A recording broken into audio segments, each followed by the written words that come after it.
All right, guys, we're going to talk about observations. So, you know that they are coming up soon. At this point, you have already filled out a Google form letting me know what teachers you are interested in observing. And so, I will work to get those scheduled for you over the next couple of weeks. The assignment that you're going to do at home today introduces you to the expectations of classroom observations as well as an observation tool. So, something that you will fill out as you sit in the classroom each time you observe. So, first, let's review some expectations.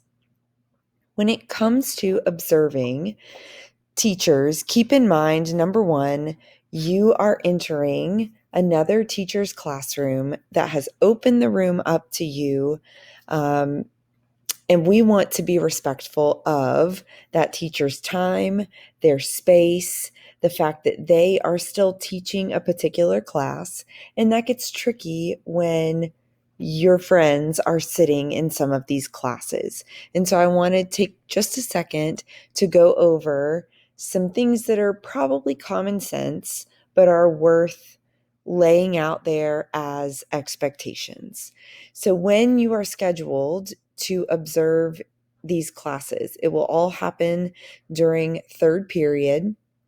So instead of coming to my class, you will go directly to the teacher that you are set up to observe. You will arrive on time. Do not be late. Do not knock on the door and cause a disruption to enter the class. So get to where you need to go and be on time. When you go in, please be aware that obviously with COVID procedures, we have seating charts, we have seating expectations, we have social distancing in classroom. Please ask where you should sit. Ask the teacher where they would like for you to sit. As they go through the lesson throughout the day, take your notes. The observation tool that we're going to talk about today is what you will fill out as you observe each time. You can take it in paper form. I will have multiple copies for class observations in my classroom that you can pick up, or the form is shared with you on Google Classroom and you can use your laptop to just make a copy of that document and use it. Typically, when we observe, oftentimes when the students are working, there's an opportunity to kind of move around and listen to what they are talking about, get an idea for what they are discussing in small groups. I don't know that that is appropriate right now with all of our COVID expectations. So I would just ask that you sit where they allow you to sit and see and hear as much as you can from that location. And then you will stay the full time in that classroom and you will leave from that classroom. So you will not come back to me at all. We're avoiding interruptions. We don't want to show up late. We don't want to leave early and cause interruptions. Also, as a double, triple reminder, you are a guest in this class. Do not disturb the learning environment, which means don't chit chat with your friends that are sitting near you. In looking at the observation tool, I'm going to show you what it looks like in just a second, but there are 4 components that you need to be aware of as you are observing. The first is the physical classroom space. So you can look at how the tables and the chairs and the desks are arranged. What does that say about how the teacher views expectations within the class? Can the students get to things that they need? Obviously, this year, class layout is going to look a little bit different with COVID protocol. But think about, does the arrangement allow for cross-table conversations, what we would maybe call elbow partner talk? Look at the walls. Look at things that exist on the walls. Is there stimulating information? Do you see student work? What does the classroom space tell you about the teaching styles and philosophies of that particular teacher? The second category in the observation tool is teaching style. So you're going to pay attention to how does the teacher run their class? How are they engaging students? How are they asking and answering questions? So pay attention to how you feel like the teacher delivers instruction, but then also does things like builds relationships and establishes expectations and protocol and routines in their classroom.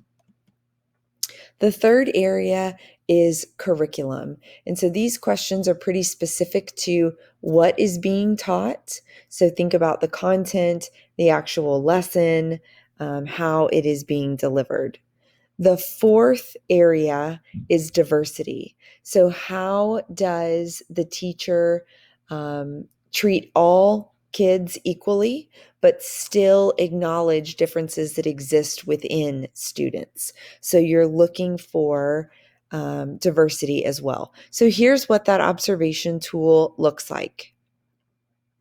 At the top, you've got some basic information. What's the day's date? Who are you observing? Is this Algebra 2? Is this English 4? So, what class is this? And then take a peek around. Notice how many students there are total. How many are boys? How many are girls? Look at diversity that might span. If you know some of these students, think about, are they all in a particular grade, or are they 10th and 11th grade mixed, or 11th and 12th grade mixed? In the actual chart, you have the four categories that we talked about. So here's the environment, the classroom environment. Here is the teaching style section. Here's the curriculum. And then here is diversity. So these are guiding questions. You don't have to answer every single one of them. But as you consider the classroom environment, what do you see when you look around the room? How is it arranged? Think about what this tells you about how the teacher might like to use their space and teach. Can students access things? Is there anything in the room that is stimulating or challenging students? So consider the environment. Notes over here, you can write in bullets, you can write in sentence, paragraph form. It's your decision. This is for you. You will later do some reflecting, but this tool is for you in the moment. Next, we move on to the teaching style. So here again are some guiding questions. What are the roles of teacher and student? That is a teaching style question. Based on how the teacher leads the class, based on the teacher's style, you can infer what the teacher feels like their role in the class is and what they might think that a student's role in the class and the learning environment is. And so think about roles, think about expectations, describe the teacher's style. Do they talk a lot? Are they lecturing? Are they guiding conversation? Are they asking questions? Are they answering questions? Pay attention to teaching style. Third box is curriculum. And so that is a little more specific to what is being taught today.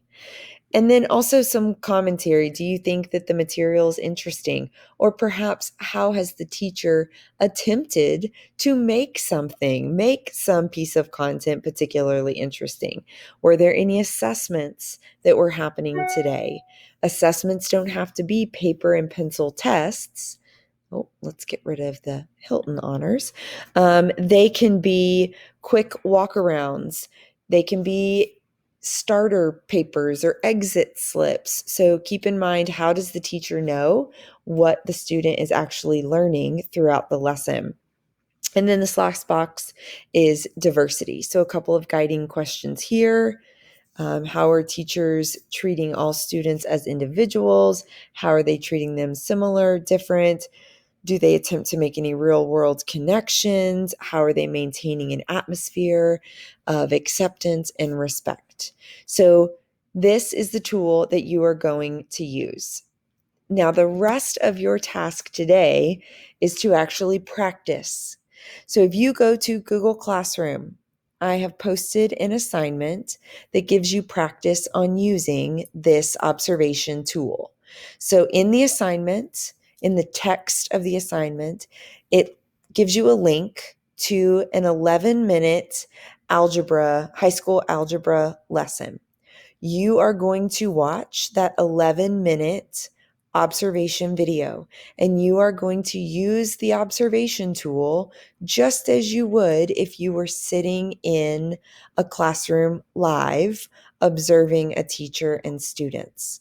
And so we're all going to see the same video. We will all observe the same 11 minutes of algebra, and then we will talk through what we wrote down on our observation tool. This is submitted on Google Classroom. And then, as an A student, when you come to class on Monday, we will pull up this assignment and talk through it. Miss Hill, our school's instructional coach, will be with us on Monday, and she is also going to do this assignment. So she will give us what she looked for and noticed in the algebra lesson as well. So do the practice and be ready to roll on Monday.